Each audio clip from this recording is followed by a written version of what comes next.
July 13th, 2008, a boardroom in St. Louis. August Busch IV, fifth-generation heir to America's greatest brewing dynasty, signs away 156 years of family legacy. One signature, $52 billion, done. At its peak, Anheuser Busch owned America's thirst. One out of every two beers sold in the country carried its name. 30,000 workers, 12 breweries, the Clydesdales galloping through Super Bowl commercials. Budweiser wasn't just a beer, it was a flag. Then a Belgian-Brazilian conglomerate walked in, wrote a check, and took it all. The executives were replaced by men from Sao Paulo. The advertising budgets were gutted. The family that built an empire over 5 generations watched it leave on a conference call. How does a dynasty that survived Prohibition, 2 world wars, and a century of competition lose everything in 90 days? Not to bad beer, not to bankruptcy, to something far more common and far more devastating. A family that forgot it no longer owned what it built. St. Louis, Missouri, 1852 to 2008. What happened here is a warning to every family that mistakes a name on the building for control of the business. In 1839, in a small district of Mainz, Germany, a boy named Adolphus Busch was born, the youngest of 21 children. His father ran a wholesale wine and brewery supply business. Wealthy enough, but with 21 mouths, no fortune was waiting for the last in line. Adolphus knew this. So at 18, he left. In 1857, he boarded a ship with 3 of his brothers and crossed the Atlantic to St. Louis, Missouri, a city bursting with German immigrants, river water, and limestone caves that kept beer cold long before refrigeration existed. It was the perfect place to brew. And Adolphus wasn't there to drink. He was there to sell. He started a supply company, selling hops and barley to the 36 breweries crammed along the riverfront. One of his customers was a soap manufacturer named Eberhard Anheuser, who had stumbled into the beer business almost by accident. Anheuser had loaned money to a failing brewery called the Bavarian Brewery. When it went bankrupt in 1860, he bought out the creditors and took ownership of a business he barely understood. Adolphus understood it perfectly. In 1861, he married Anheuser's daughter, Lily. It was a union of love and ambition, and it changed American history. Adolphus joined his father-in-law's struggling operation and immediately saw what no one else could see. Beer didn't have to be local. Every brewer in America sold within a few miles of the brewery. Beer spoiled fast. It couldn't travel. That was the rule. Adolphus Busch decided the rule was wrong. In 1878, he became the first American brewer to use pasteurization, heating beer to kill bacteria and extend its shelf life. Then he did something no brewer had ever attempted. He built a network of railside ice houses across the country and launched the industry's first fleet of refrigerated freight cars. Suddenly, beer brewed in St. Louis could arrive fresh in New York, Chicago, San Francisco. In 1876, he introduced a new light-colored Pilsner. He called it Budweiser, and he gave it a slogan borrowed from European royalty, the King of Beers. It was audacious, it was arrogant, and it worked. By 1885, Anheuser-Busch was the top-selling brewery in St. Louis. By the late 1890s, Budweiser was in nearly every bar in America. Adolphus lived like the king his beer claimed to be. A mansion next to the brewery, estates in Pasadena, hop farms in Cooperstown, 2 villas in Germany, and a private railroad car named after himself. A cannon blast would announce his return home from long trips. But here is what mattered more than the mansions and the rail cars. Adolphus Busch didn't just build a brewery, he built a dynasty. He and Lily had 13 children. The company would pass from father to son, generation after generation, for over a century. When Adolphus died in Germany in 1913, 30,000 people lined the streets of St. Louis as his body was brought home. A 250-piece band led the funeral procession. 25 trucks carried nothing but flowers. The procession stretched 20 miles. He left behind a fortune, a name, and an unspoken commandment to every Busch who came after him. This company stays in the family, no matter what. For nearly 100 years, they obeyed. Adolphus built the engine. The generations that followed floored the gas. His eldest surviving son, August Anheuser Busch Sr., took the wheel in 1913. He inherited a company already dominant, but the 20th century had other plans. World War I turned German heritage into a liability. Anti-German sentiment swept the nation. Then came the knockout blow, Prohibition. On January 17, 1920, the 18th Amendment made the production and sale of alcohol illegal across the United States. Overnight, Anheuser-Busch lost its entire reason to exist. Most breweries folded. The Busch family refused. August Sr. pivoted hard. The company began producing brewer's yeast, malt syrup, ice cream, and non-alcoholic beverages.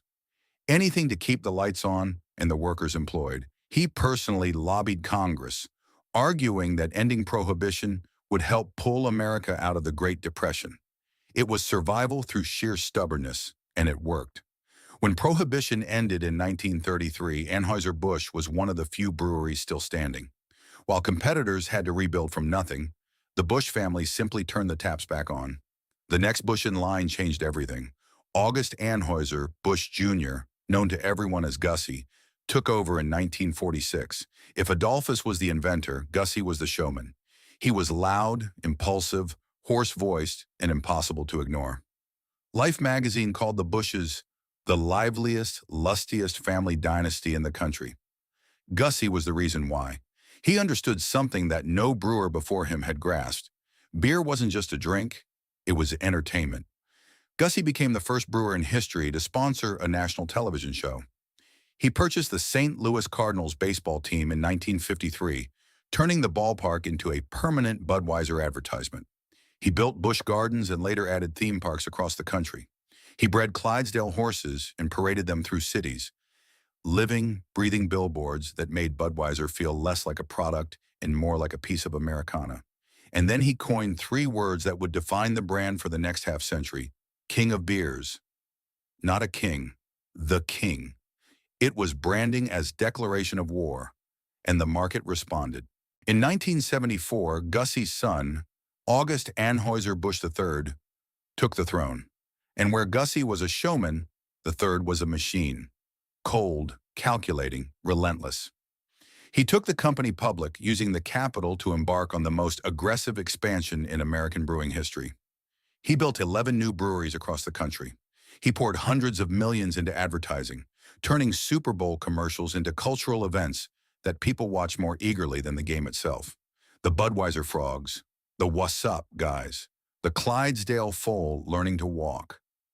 These weren't ads, they were national moments, and the numbers followed. In 1985, August III commissioned research on whether the classic "For All You Do, This Bud's For You" campaign was getting stale. It was still working, but it needed freshening.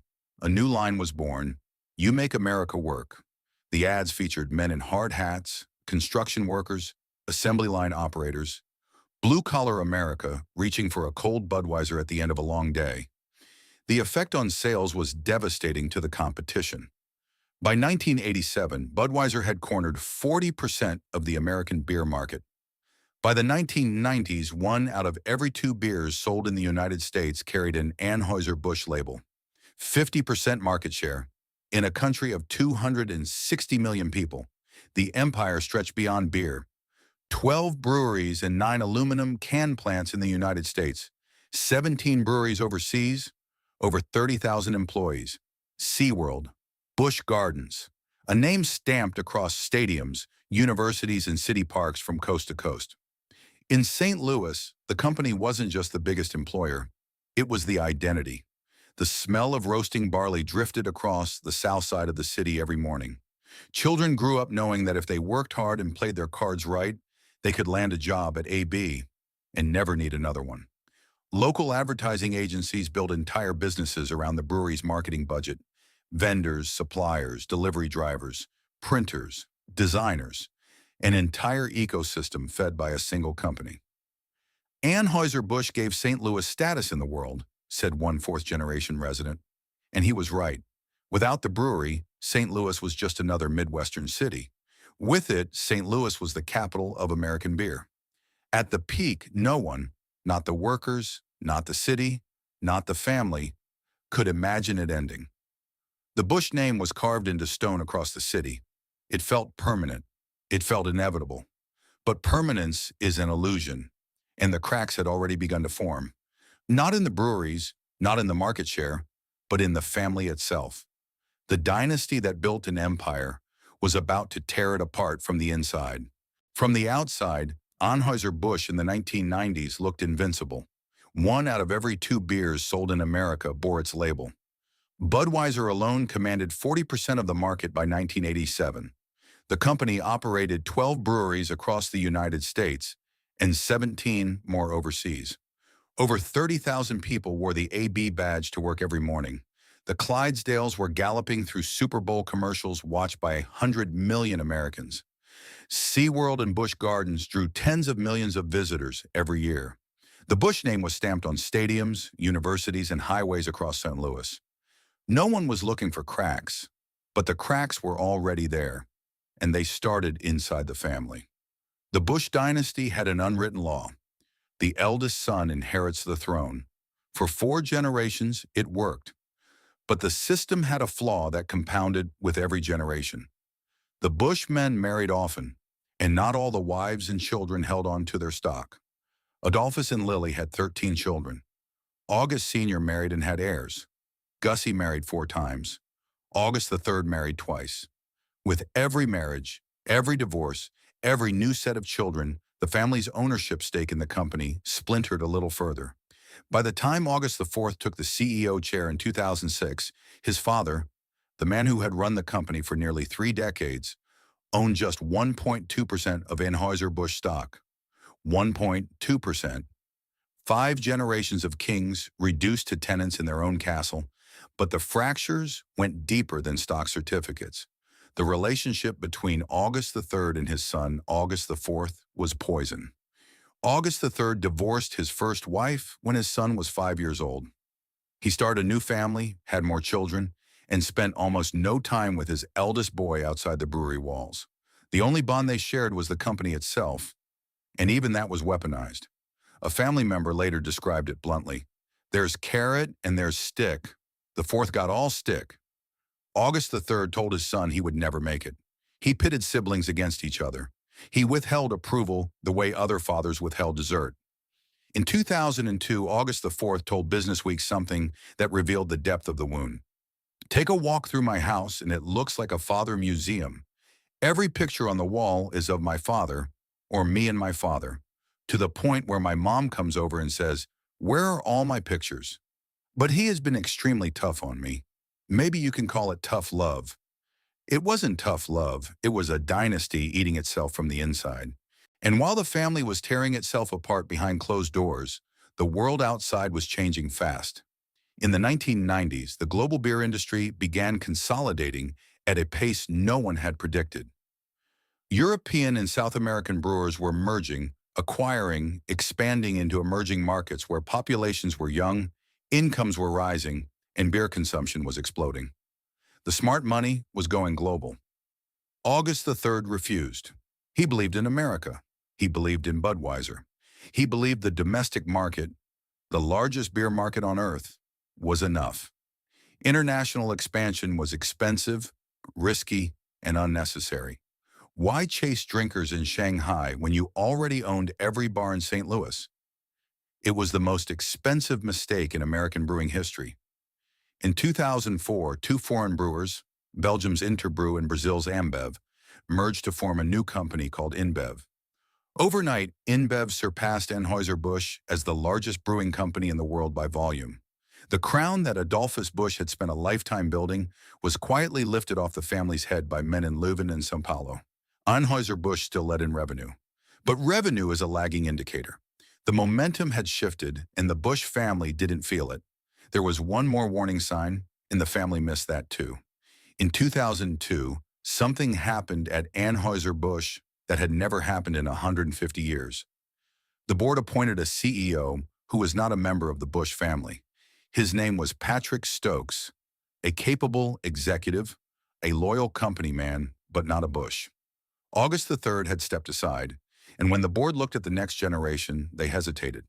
August IV wasn't ready. The family bloodline, for the first time, was not enough. Stokes held the seat for 4 years. August the 4th finally took over as president and CEO in December 2006. He was 42 years old, the fifth-generation heir, carrying a name heavier than any beer keg ever loaded onto an Adolphus Busch refrigerated railcar. He promised to protect it. He swore in front of beer distributors across the country that Anheuser-Busch would never be sold, not on his watch. But here is the truth that August the 4th either didn't know or couldn't accept. You cannot defend a castle when you no longer own the walls. The Busch family's stake had bled away over 5 generations of marriages, divorces, and inheritance splits. The shareholders who actually controlled the company were hedge funds, institutional investors, and a billionaire from Omaha named Warren Buffett. And those shareholders didn't care about dynasties. They cared about price per share. Somewhere in Leuven, Belgium, a Brazilian CEO named Carlos Brito was watching. He had built his career on one skill: finding bloated companies, buying them, and cutting them to the bone. He looked at Anheuser-Busch and saw exactly what he always saw: a target. While the Busch family fought each other, the world changed around them. In 2004, two brewing giants, Belgium's Interbrew and Brazil's Ambev, merged to form InBev. Overnight, the new company surpassed Anheuser-Busch as the world's largest brewer by volume. Its roots traced back to a brewery in Leuven, Belgium, founded in 1366. But this was no old-world gentleman's club. InBev was run by a team of Brazilian executives trained in the ruthless, cost-cutting school of 3G Capital. Their CEO was Carlos Brito, a 48-year-old from São Paulo with a reputation for slashing budgets, gutting overhead, and squeezing every cent of profit from every barrel of beer. Brito didn't collect Clydesdale horses, he collected acquisitions, and he had been watching Anheuser-Busch for years. The vulnerability was obvious to anyone who looked. August the 3rd had spent 3 decades dominating the American market, but had barely expanded internationally. While InBev and SAB Miller were buying breweries across Africa, Asia, and Latin America, Anheuser-Busch stayed home. It owned half of America and almost nothing else. In a globalizing industry, that was a death sentence. The American beer market was mature, growth was slowing, craft brewers were chipping away at the edges. The future of beer was in emerging markets: China, Brazil, India, and Anheuser-Busch had arrived late to all of them. Worse, the family that founded the company no longer controlled it. The Busch family's collective stake had dwindled to a sliver. Anheuser-Busch was a publicly traded company with millions of shareholders who cared about one thing: the stock price. And the stock price had been underwhelming. Shares had never climbed above $51.97. Loyalty to the Busch name meant nothing on Wall Street. InBev saw a throne with no king sitting on it. In December 2006, August Busch IV finally got what he had spent his entire life chasing: the CEO title. Fifth generation, the heir apparent had arrived. He was 42 years old, ambitious, and determined to prove that the Busch name still meant something. He had roughly 18 months before everything fell apart. In April 2008, August IV stood before a room full of Anheuser-Busch distributors, the men and women who moved Budweiser from brewery to bar shelf across America. He looked them in the eye and made a promise that would haunt him for the rest of his career: "This company will never be sold on my watch." The stock closed at $49.20 that day. The distributors applauded. The promise felt real. It lasted 63 days. On June 12, 2008, InBev made its move. Carlos Brito offered $46 billion, $65 per share, to buy Anheuser-Busch outright. Not a partnership, not a joint venture, a full acquisition. The king of beers would become a subsidiary of a Belgian-Brazilian conglomerate. Anheuser-Busch rejected the offer immediately. The board called it inadequate. August the 4th called it something stronger. The company filed a lawsuit in Delaware, accusing InBev of running an illegal scheme. Their legal team dug up a wild card. InBev owned a brewery in Cuba, which could create regulatory obstacles under American trade law. It was a desperate play, and it changed nothing. InBev didn't flinch. Brito went directly to Anheuser-Busch shareholders, urging them to vote in favor of the deal. He threatened to replace all 13 members of the board if they refused. The message was clear. This wasn't a negotiation. It was a siege. The response from America was fierce. and emotional. Missouri's governor called the prospect of a foreign takeover deeply troubling. Workers at the St. Louis brewery wore buttons that read, "American-owned." Editorial pages warned that selling Budweiser to foreigners was like selling the flag. But none of that mattered on Wall Street. Billionaire investor Warren Buffett publicly backed the deal. Hedge funds piled in, buying Anheuser-Busch stock on the bet that the takeover would go through at a higher price. Institutional shareholders saw the math. InBev was offering a massive premium over a stock that had been flat for years. Patriotism was a nice sentiment. $70 a share was a better one. August the 4th tried one final move. He proposed acquiring the remaining 50% of Mexican brewer Grupo Modelo that Anheuser-Busch didn't already own, a deal that would make the company bigger, harder to swallow, and theoretically more valuable on its own. It was a poison pill wrapped in a beer bottle. InBev's response was surgical.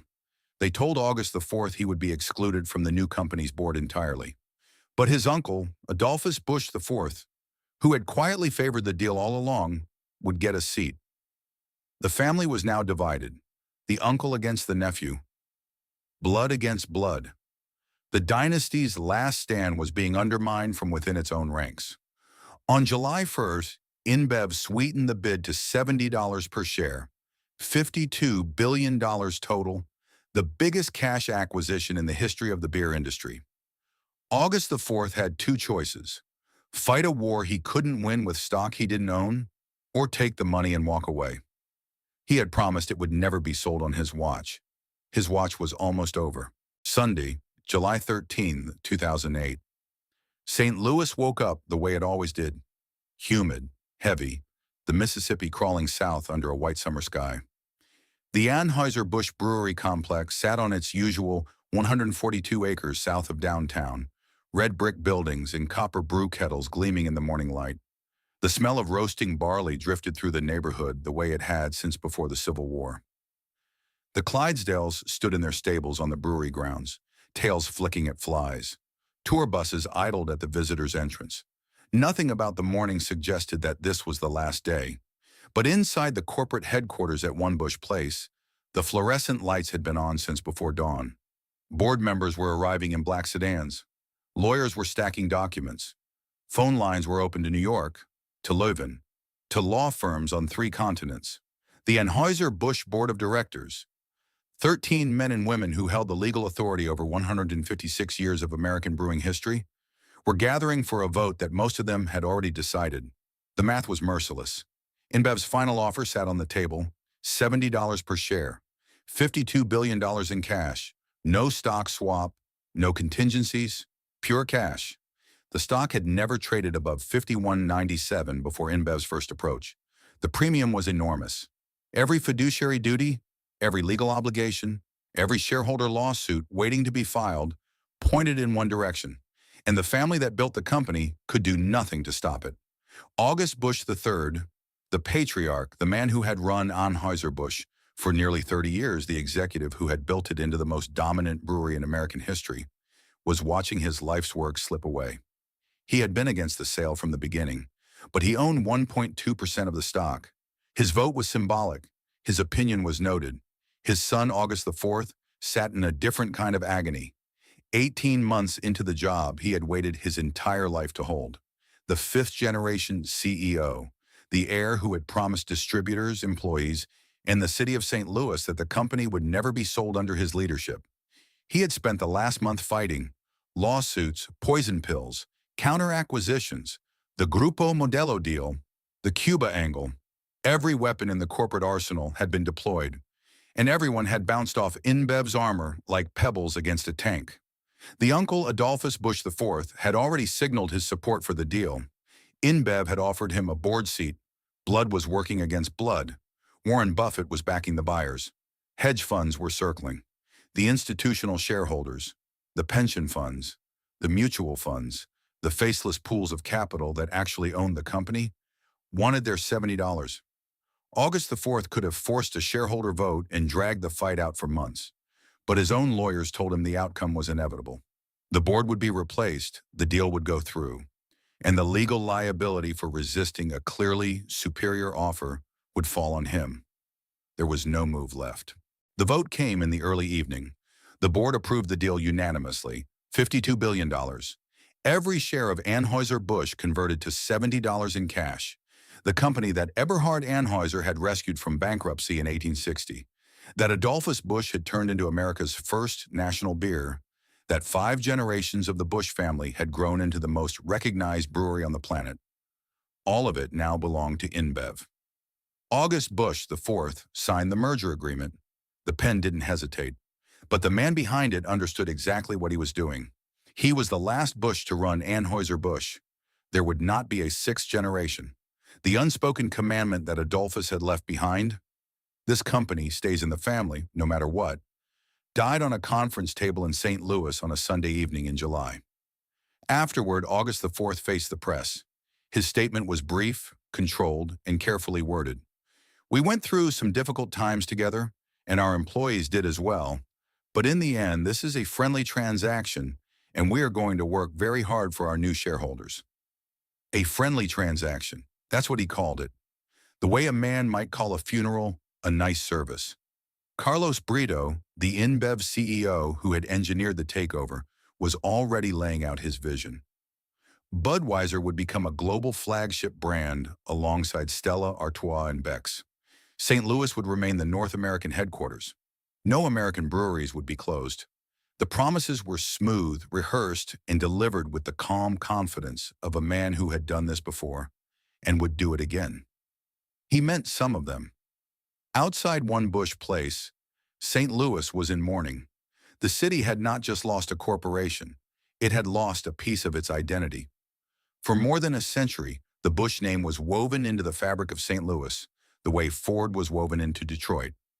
Busch Stadium, Busch Gardens, Grants Farm, university buildings, scholarship funds, charitable foundations.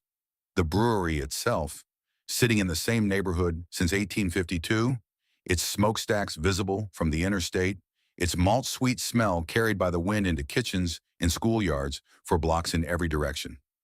Tom Schlafly, a 4th-generation St. Louisan and co-founder of the St. Louis Brewery, put it simply. Anheuser-Busch gave St. Louis status in the world. That status was now owned by a holding company in Leuven, Belgium. On the brewery floor, the workers kept working. The brew kettles didn't stop. The bottling lines kept running. Budweiser kept flowing into cans and bottles and kegs, the same way it had flowed yesterday and the year before and the decade before that. But something had shifted. The workers could feel it even if they couldn't name it yet. The family portraits in the hallways, the framed letters from Adolphus, the sense that this place belonged to a bloodline, not a balance sheet. All of that was over now. The deal would officially close in November 2008. But the ending happened here, on this Sunday in July, in a boardroom at One Busch Place, when the last Busch nodded yes.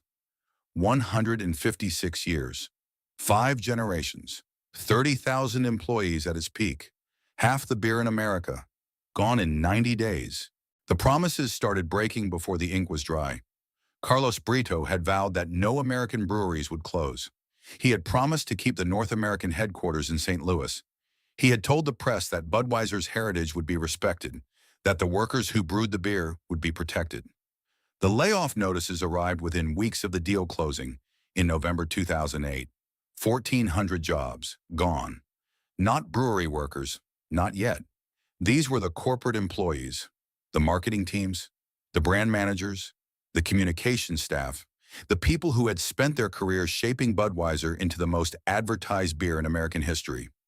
They were called into conference rooms in small groups, handed separation agreements, and walked to the door. The executives went next. Of the entire Anheuser-Busch senior leadership team, only 3 survived the transition. 3. Dave Peacock stayed on as president of the U.S. division. Gary Rutledge kept his role as general counsel. Bob Golden, the former acquisitions chief, was reassigned to global mergers. Everyone else was replaced, almost universally by executives transferred from Ambev's operations in Brazil. The message was unmistakable. This was not a merger. This was an occupation. August Busch IV was given a seat on the new company's board, a ceremonial position with no operational authority. The man who had been CEO of America's largest brewery was now a name on a letterhead, attending quarterly meetings in Leuven, Belgium, voting on decisions made by people who had never set foot inside the St. Louis brewery before 2008.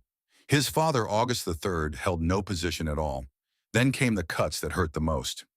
Anheuser Busch had spent decades building one of the most formidable advertising machines in American business. The company's marketing budget was legendary. Hundreds of millions of dollars flowing annually into Super Bowl commercials, stadium sponsorships, event marketing, and the Clydesdale campaigns that had become part of the American cultural calendar. That money didn't just stay inside the company, it fed an entire ecosystem. St. Louis had built a thriving advertising community in the shadow of Anheuser-Busch. Dozens of agencies, creative shops, production houses, media buyers, design firms, depended on the brewery as their anchor client. The AB account was the glamour account, the one every ad executive in the city dreamed of landing. It was St. Louis's version of Madison Avenue. InBev gutted it. Advertising and marketing budgets were slashed almost immediately. The new ownership operated on a simple philosophy. Spending money on mainstream sports events and legacy media campaigns was no longer necessary. Demographics had shifted. Media habits had changed. The Clydesdale commercials were beautiful. They were also expensive. And Carlos Brito did not pay for beautiful. He paid for efficient. The ripple effect was devastating.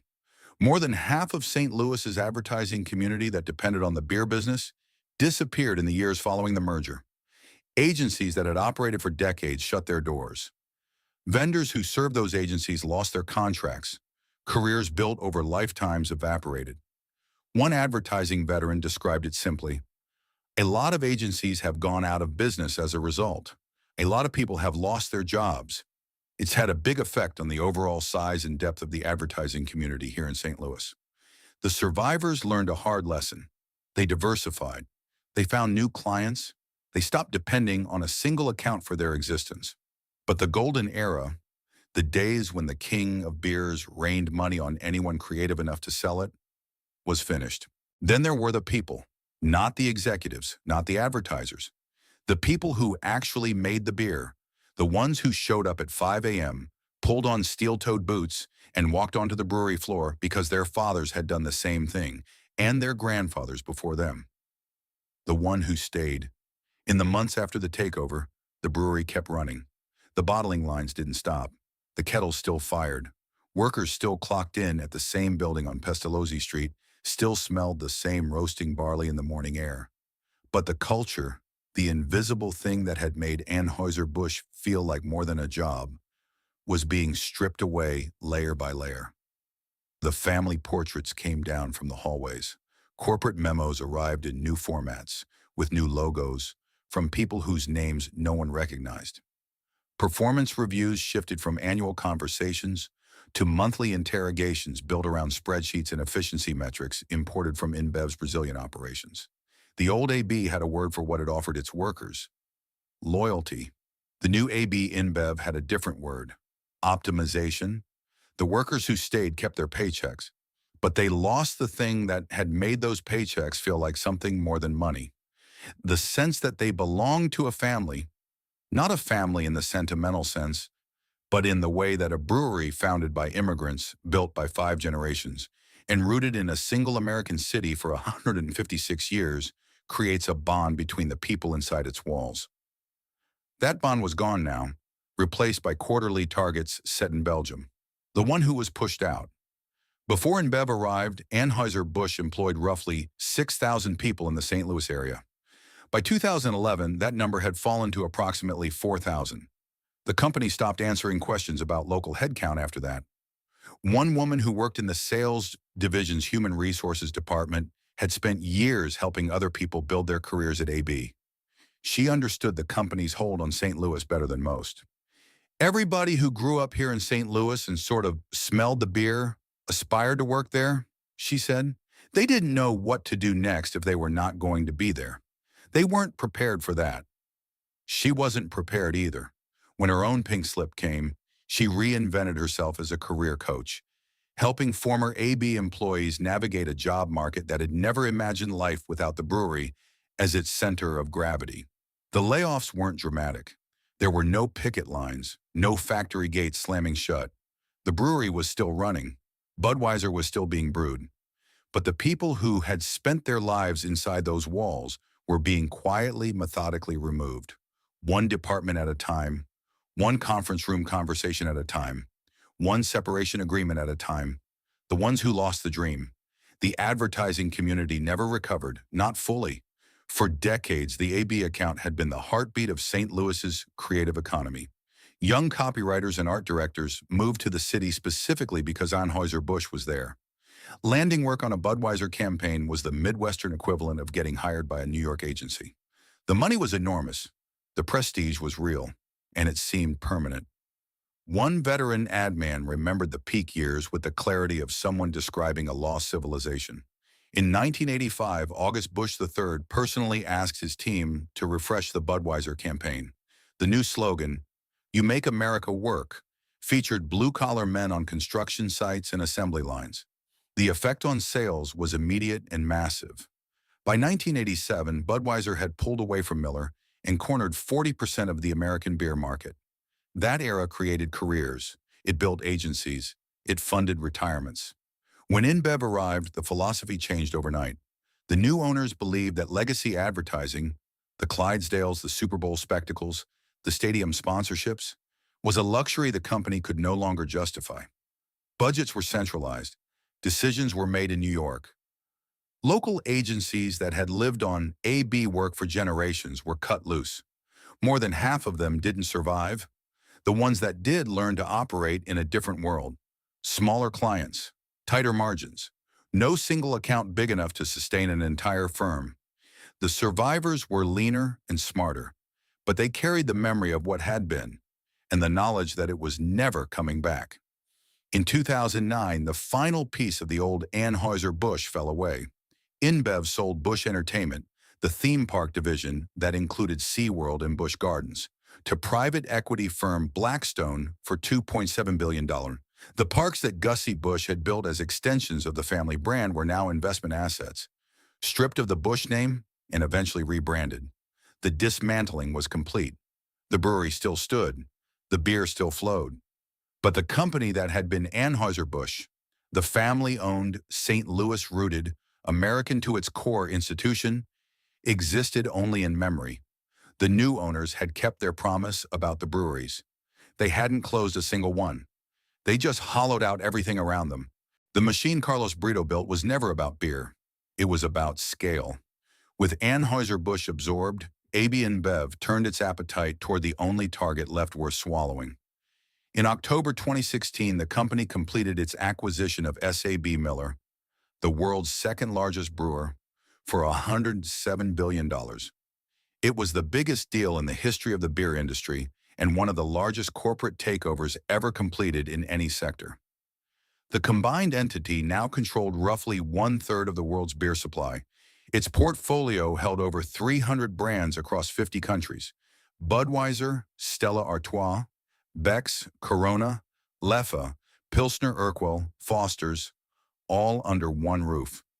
Annual revenues exceeded $55 billion.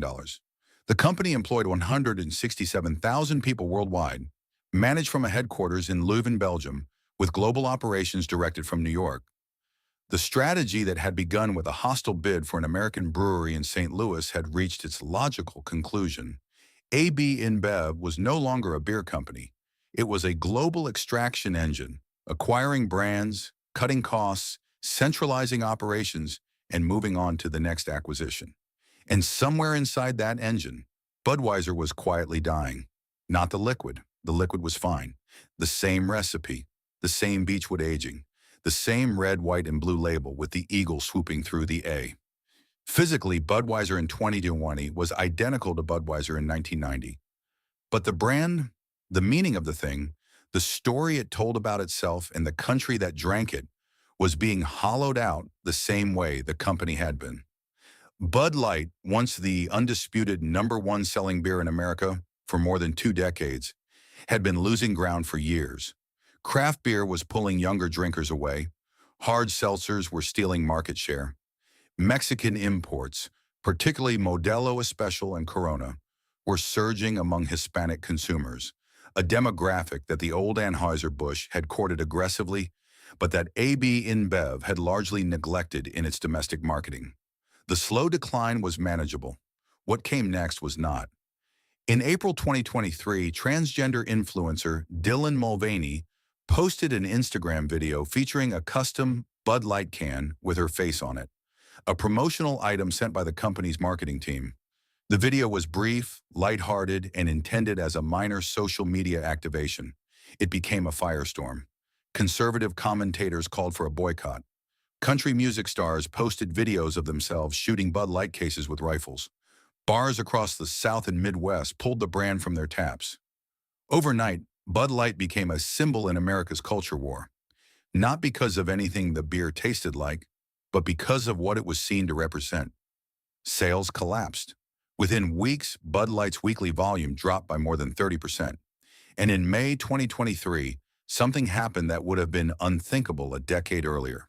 Modelo Especial, a Mexican lager owned ironically by a competitor that AB InBev had once tried to acquire, overtook Bud Light as the #1 selling beer in America. The king of beers had lost its crown, not to a rival American brewer, not to a craft revolution, to a brand that AB InBev itself had once considered a subsidiary asset. The fallout was swift and ugly.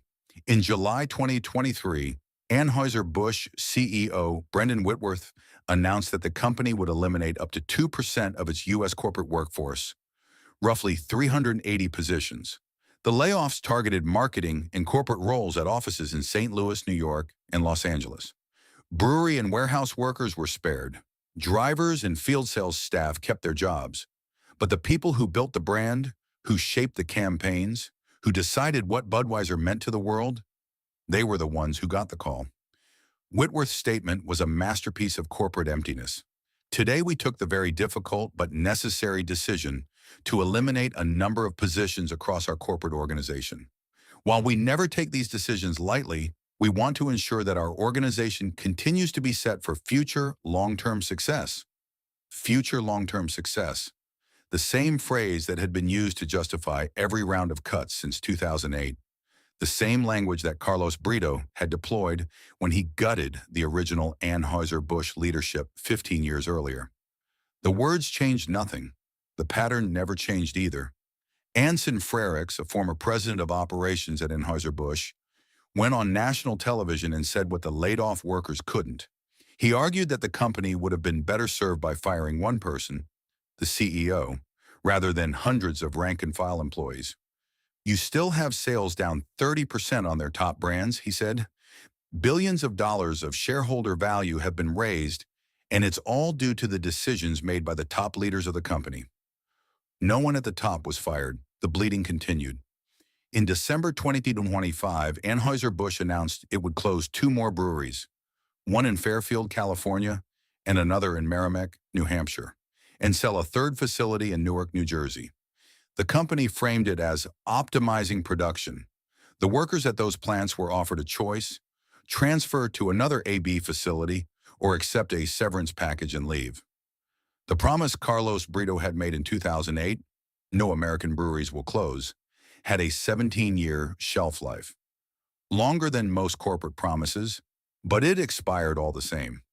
After the closures, Anheuser-Busch would operate 9 flagship breweries in the United States, down from 12 at the time of the takeover. The company still employed over 19,000 workers nationally and more than 4,500 in the St. Louis area. The numbers were respectable. The trajectory was not. Every metric told the same story. The workforce was shrinking, the brand was weakening, the market share was eroding, and every decision, every layoff, every closure, every budget cut was being made by people in Leuven and New York who had never smelled barley roasting on a St. Louis morning. Adolphus Busch had built a company that survived Prohibition, 2 world wars, and a century of competition by adapting, innovating, and staying close to the people who drank his beer. The corporation that wore his name now survived by cutting. It was efficient. It was profitable. AB InBev's global revenues in 2022 exceeded $57 billion. The stock price was healthy, the shareholders were satisfied. But efficiency is not the same thing as life, and a brand that once embodied an entire nation's identity was now just another line item on a Belgian balance sheet. Optimized, streamlined, and slowly forgetting what it used to mean. The Busch family is still rich. In 2020, Forbes estimated their collective net worth at more than $13 billion, placing them among the 20 wealthiest families in the United States. The money from the InBev deal, $70 per share, multiplied across generations of accumulated stock, had been more than enough to ensure that no Busch would ever need to work again. But wealth is not power, and power is not legacy. August Busch III, the patriarch who had built the company into a colossus and then watched helplessly as it was sold, retreated from public life. His son, August IV, the last CEO, the man who signed the paper, stepped back into a non-executive board seat and eventually faded from the corporate world entirely. The family that had ruled St. Louis like brewing royalty for 5 generations became, almost overnight, just another group of rich Americans with a famous last name and no institution to attach it to. Grant's Farm, the 281-acre estate where Gussie Busch had raised Clydesdales and hosted presidents, still stands in South St. Louis County. For decades, it operated as a free public attraction, funded by Anheuser-Busch as a gift to the city. After the takeover, its future became uncertain. The property passed through various arrangements, but its identity shifted. It was no longer the living heart of a dynasty. It was a historical site, a place where tourists could visit the past tense of a family that once owned the present. Busch Stadium still carries the name, but Anheuser-Busch sold the Cardinals in 1996, a decade before the takeover. The naming rights are a sponsorship deal now, a logo on a building, not a family's signature on a franchise. The connection between the name on the stadium and the people inside it is purely transactional. St. Louis, for its part, learned to survive without its king. The city had spent more than a century defining itself in relation to Anheuser-Busch. The brewery was the city's largest employer, its biggest taxpayer, its most generous philanthropist, and its most famous export. When that identity was stripped away, St. Louis was forced to answer a question it had never had to ask. What is this city without the Busch name? The answer came slowly and painfully. The advertising community rebuilt itself. Smaller, leaner, no longer dependent on a single client. New industries moved in. Tech startups, healthcare companies, financial firms. The city diversified its economy the way a smart investor diversifies a portfolio. Not because it wanted to, but because it had no choice. The brewery itself still operates. The smokestacks still rise above the south side. The bottling lines still run. Budweiser is still brewed at one Busch place, shipped in refrigerated trucks to every corner of the country, just as Adolphus had envisioned 150 years ago. Workers still clock in before dawn. The smell of malt still drifts through the neighborhood on warm afternoons. But the orders come from Leuven. The strategy is set in New York. The quarterly targets are dictated by shareholders in London, Brussels, and São Paulo. The building is the same. The beer is the same. The soul is different. And that is the lesson Anheuser-Busch leaves behind. Not just for St. Louis, not just for the beer industry, but for every family that builds something and assumes it will last forever. A name on a building is not ownership. Pride is not strategy. And a dynasty that stops adapting doesn't get conquered by a stronger enemy. It gets purchased by a smarter one. The Busch family built an empire that survived Prohibition, world wars, recessions, and a century of competition. They lost it not because the beer failed, not because the market collapsed, not because a superior product appeared. They lost it because they confused heritage with control. They assumed that being the founders meant being the owners. They let their stake dilute across 5 generations of marriages, divorces, and inheritance splits until the family that built the throne no longer had enough shares to sit on it. And when a man from São Paulo walked into the boardroom with a checkbook and a spreadsheet, there was nothing left to fight with except sentiment. Sentiment doesn't vote at shareholder meetings. Drive south on Interstate 55 through St. Louis on a summer evening, and you will smell it before you see it. Barley, roasting malt, hops. The warm, sweet, ancient smell of beer being made the way it has been made on the same piece of ground since before Abraham Lincoln was president. The Anheuser Busch brewery still stands. Red brick, copper trim, the smokestacks pushing steam into the Missouri sky the way they have for more than 170 years. The bottling lines still hum. The kegs still roll. 24 hours a day, 7 days a week, Budweiser flows out of St. Louis and into every state in the Union. The Clydesdales are still there too. 8 horses in the stable on the brewery grounds, groomed and fed and paraded out for special occasions. They still pull the red wagon. They still make children point and old men remember. But the family's gone. No Busch sits in the corner office. No Busch walks the brewery floor. No Busch signs the paychecks or approves the recipe or decides which Super Bowl commercial runs in February. The portraits are in storage. The private railroad car is in a museum. Grant's Farm is a tourist attraction. The dynasty that built this place across 5 generations and 156 years exists now only in the name on the building and the taste in the glass. The beer is the same. The company is not. Somewhere in Leuven, Belgium, a quarterly earnings report is being prepared. Somewhere in New York, a marketing budget is being revised downward. Somewhere in Sao Paulo, an executive is studying a spreadsheet that includes the St. Louis brewery as one line among hundreds. And somewhere on Pestalozzi Street, a worker clocks in before dawn, pulls on his boots, and walks past a faded sign that still reads, "The King of Beers." He makes the beer. He doesn't own the crown. Nobody in St. Louis does. Not anymore.